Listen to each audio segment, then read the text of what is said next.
사도신경하심으로 우리의 신앙을 하나님 앞에 고백합니다. 나는 전능하신 아버지 하나님, 천지의 창조주를 믿습니다. 나는 그의 유일하신 아들 우리 주 예수 그리스도를 믿습니다. 그는 성령으로 잉태되어 동정녀 마리아에게서 나시고 본디오 빌라도에게 고난을 받아 십자가에 못 박혀 죽으시고 장사된 지 사흘 만에 죽은 자 가운데서 다시 살아나셨으며 하늘에 오르시어 전능하신 아버지 하나님 우편에 앉아 계시다가 거기로부터 살아있는 자와 죽은 자를 심판하러 오십니다. 나는 성령을 믿으며 거룩한 공교회와 성도의 교제와 죄를 용서받는 것과 몸의 부활과 영생을 믿습니다. 아멘. 찬송가 368장입니다.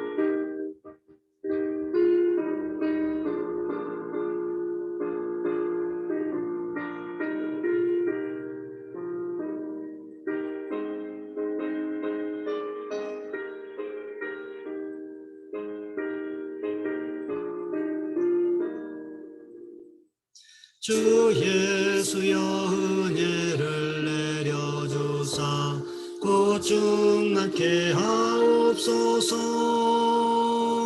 이 줄이고 목마른 나의 맘에 주 성령을 부으소서. 주 예수여 충만한 은혜 내 영혼에 부으소서. 주 예수만 나의 힘되고 내 만족함 됩니다. 주 예수여 죄에서 풀어주사 날 정결케 하옵소서. 이 세상의 유혹이 나의 맘에 들떴다게 하옵소서. 주 예수여 충만한 은혜 내 영혼에 부으소서. 주 예수만 나의 힘되고 내 만족함 됩니다. 옛 야곱이 천사와 씨름하던 그 믿음을 주옵소서. 이 세상의 물결이 흉흉해도 날 평안케 하옵소서. 주 예수여 충만한 은혜 내 영혼에 부으소서. 주 예수만 나의 힘되고 내 만족함 됩니다.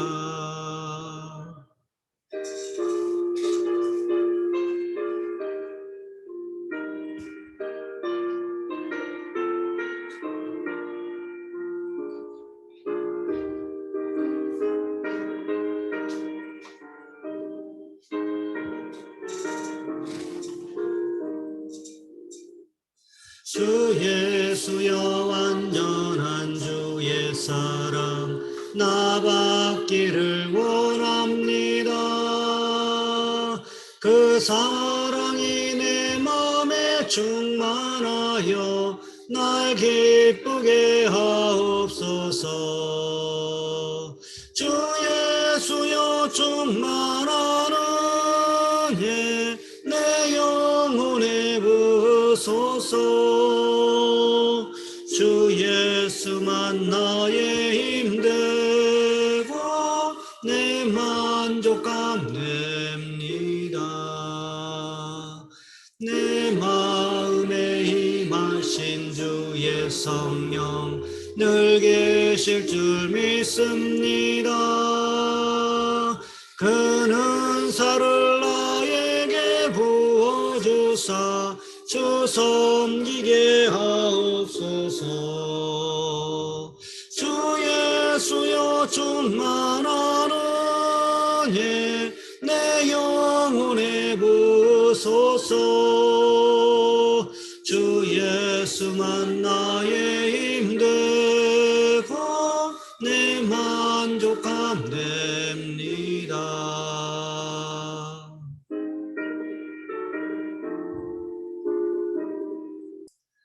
오늘 말씀 열왕기하 4장에서 보겠습니다. 열왕기하 4장 38절로 44절까지 말씀입니다.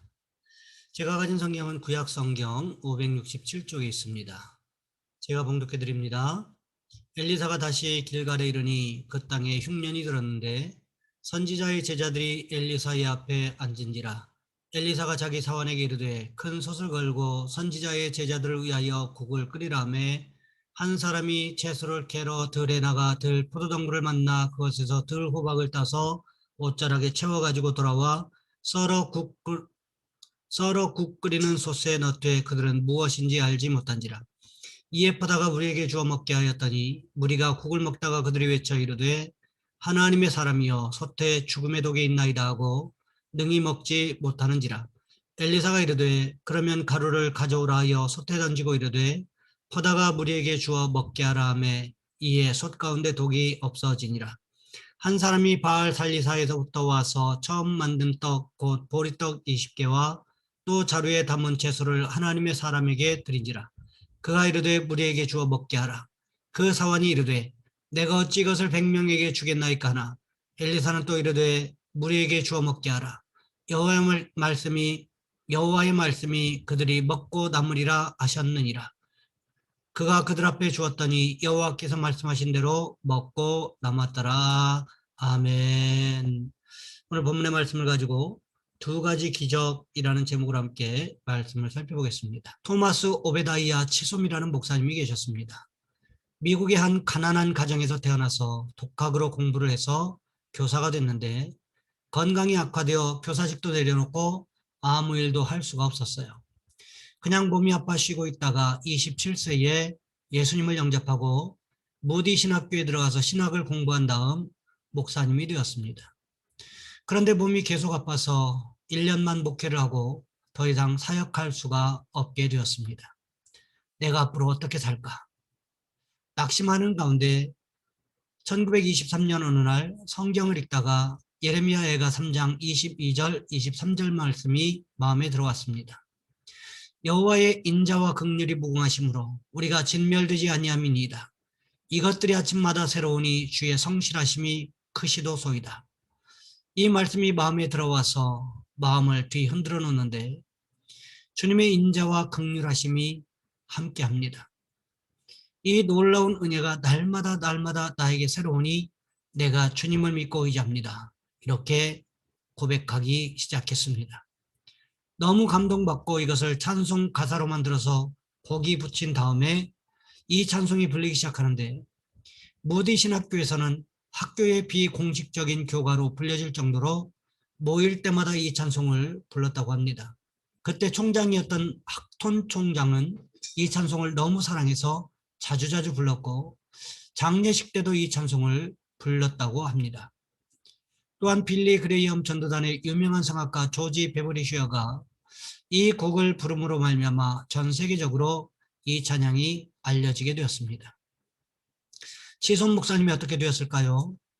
이 고난 가운데서도 하나님을 찬양하자 하나님의 은혜가 임했고 기적이 일어났습니다. 건강이 나빠서 아무것도 할 수 없었던 그 목사님이 찬송을 지을 때마다 건강을 주셔서 94세까지 살면서 1200편의 찬송을 지었습니다. 이런 고백을 합니다. 저는 어렸을 때부터 지금까지 건강이 나빠서 많은 돈을 벌지는 못했습니다. 하지만 언약을 지키시는 하나님의 변함없는 신실함과 놀라운 보살핌을 이 찬송에 기록할 수밖에 없었습니다. 지금도 하나님의 은혜를 생각하면 감사가 솟구쳐 오릅니다. 건강이 안 좋아도 하나님께서 붙들어 주시면 이런 기적을 경험하게 되는 줄 믿습니다. 엘리사 선지자를 통해서 하나님께서 보여주신 두 가지 기적이 바로 이런 내용 아닙니까? 독이 든 국을 끓였던 솥에 엘리사 선지자가 가루를 넣자 사람이 먹어도 안전한 국이 되었습니다. 어떻게 되었을까요?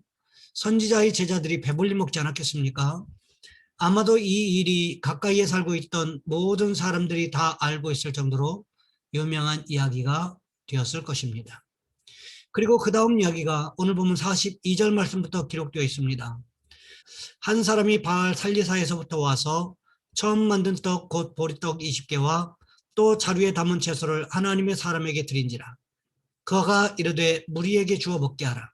그가 이르되 무리에게 주어 먹게 하라. 어떤 사람이 바알 살리사에서부터 왔는데 먹을 것을 가지고 왔습니다. 무엇을 가지고 왔습니까? 보리떡 20개 그리고 자루에 담은 채소였다는 거지요. 이것을 하나님의 사람에게 즉 엘리사 선지자에게 드렸다는 것입니다. 엘리사 선지자가 무슨 말합니까? 무리에게 즉 제자들에게 나누어 주어 먹게 하라고 말하고 있지요. 그런데 엘리사 선지자의 제자들이 얼마나 됩니까? 오늘 본문 43절 말씀해 보시면 100명이라고 기록하고 있습니다. 생각해 보시기 바랍니다. 보리떡, 즉 손바닥만한 보리떡 20개를 가지고 100명이 나누어 먹으면 얼마나 먹겠습니까? 입맛만 다시다가 끝나지 않겠습니까? 맞바람에 개는 감추듯이 뚝딱 사라지고 말 것입니다. 그 사정을 사환이 엘리사 선지자에게 이야기했습니다. 오늘 보면 43절 말씀해 보시면 이렇게 기록하고 있습니다. 그 사환이 이르되 내가 어찌 이것을 100명에게 주겠나이까? 그러자 엘리사 선지자가 무슨 이야기를 하고 있습니까? 엘리사는 또 이르되 무리에게 주어 먹게 하라. 여호와의 말씀이 그들이 먹고 남으리라 하셨느니라. 엘리사 선지자라고 그런 계산이 없었겠습니까? 생각해 보세요. 엘리사 선지자의 사환이 계산하고 있는 것을 엘리사 선지자가 계산하지 못한다고 하는 것이 말이 되는 이야기겠습니까? 이것은 말이 안 되는 이야기지요. 그런데 엘리사 선지자가 기가 막힌 말을 하고 있습니다. 무리에게 주어 먹게 하라. 여호와의 말씀이 그들이 먹고 남으리라 하셨느니라. 이해가 되십니까? 100명이 보리떡 20개를 가지고 나누어 먹는데 먹고 남는다고 이야기합니다. 이것이 그냥 모든 사람이 서로 안 먹겠다고 양보해서 남는 것이 아니라는 거지요. 모든 사람들이 다 배불리 먹고도 남을 것이라고 하나님께서 말씀하셨다는 것입니다. 이 말이 믿어지겠습니까? 이것을 무슨 뻥튀기 기계에 넣은 것도 아니고 20개를 가지고 어떻게 100명이 배부르게 나눠 먹을 수가 있겠습니까? 이것은 도저히 방법이 나오지 않는 이야기입니다. 사람의 계산으로는 도저히 해결 방법이 나오지 않는 상황이었습니다. 그럼에도 어떻게 되었습니까? 오늘 보면 44절 말씀을 보시면 이렇게 기록하고 있습니다. 그가 그들 앞에 주었더니 여호와께서 말씀하신 대로 먹고 남았더라. 엘리사 선지자의 사환 게하시가 엘리사 선지자의 말대로 선지자의 제자들에게 나눠주기 시작합니다. 한 사람씩 보리떡을 받아가기 시작했습니다. 20명을 주었습니다. 무슨 생각이 들었을까요? 이젠 다 떨어졌으니 더 줄 것이 없겠다. 그런데 아직도 떡이 그대로 있는 것 아니겠습니까? 그래서 계속해서 나눠주다 보니까 100명에게 다 나누어 주었는데도 어떻게 되었을까요? 여호와 하나님께서 말씀하신 그대로 100명이 배부르게 먹고도 남는 기적이 일어났다는 것입니다. 이런 상황이 복음서에서는 2번씩이나 기록되어 있습니다. 우리가 잘 아는 것처럼 오병이어의 기적과 칠병이어의 기적이었습니다. 오병이어의 기적은 유대인들을 위한 기적이었다면 칠병이어는 이방인의 땅에서 베풀어진 이방인들을 위한 기적이었다는 거지요. 이 모든 것은 하늘에서 베풀어질 천국 잔치를 의미하고 있다는 것입니다. 엘리사 선지자를 통해서 베풀어진 식탁 공동체, 또 예수님을 통해서 2번 베풀어졌던 식탁 공동체의 모습이 바로 천국 백성들의 모습을 보여주고 있다는 것입니다. 사람의 계산으로는 풍족하지 못할 수 있습니다. 하지만 부족한 것은 하나님의 손이 하나님의 능력이 함께하기만 하면 모든 것이 풍족하게 변하게 되더라는 것입니다. 우리 인생도 마찬가지라는 것입니다. 우리가 보기에는 무엇도 부족하고 그렇기 때문에 이래서 안 되고 저래서 안 되는 것처럼 보일 수가 있습니다. 하지만 어떻습니까? 하나님께서 하나님의 백성들의 인생을 풍성하게 채우시는 분이시라는 것을 우리는 경험을 통해서 고백하고 있지 않습니까? 그렇습니다. 오늘 본문에도 보시면 엘리사 선지자의 사환 게하시의 계산으로는 모든 사람에게 나눠주는 것이 불가능했습니다. 하지만 하나님께서 개입하시자 어떻게 되었습니까? 엘리사 선지자가 전했던 말씀처럼 모든 사람이 먹고도 남는 기적이 일어났다는 것입니다. 바라기는 우리 인생에도 이런 하나님의 기적이 베풀어지기를 원합니다. 쓰고도 남는, 아니 남을 뿐만 아니라 더 풍성해지는 축복이 우리 인생 가운데 베풀어지는 모습이 있으시기를 주님의 이름으로 부탁을 드립니다. 이 시간 우리 한 목소리 함께 기도합니다. 하나님께서 우리 인생 가운데 개입하셔서 더 풍성해지는 축복을 우리가 날마다 경험하게 도와주옵소서. 또한 기도하실 것은 우리 자녀손들을 위하여 지혜와 명철을 주시라고, 만남의 축복을 허락해 주시라고 이 시간 우리 주여 한번 간절히 부르신 후에 한 목소리 함께 기도합니다. 주여, 사랑의 하나님, 우리를 도와 주시기를 원합니다.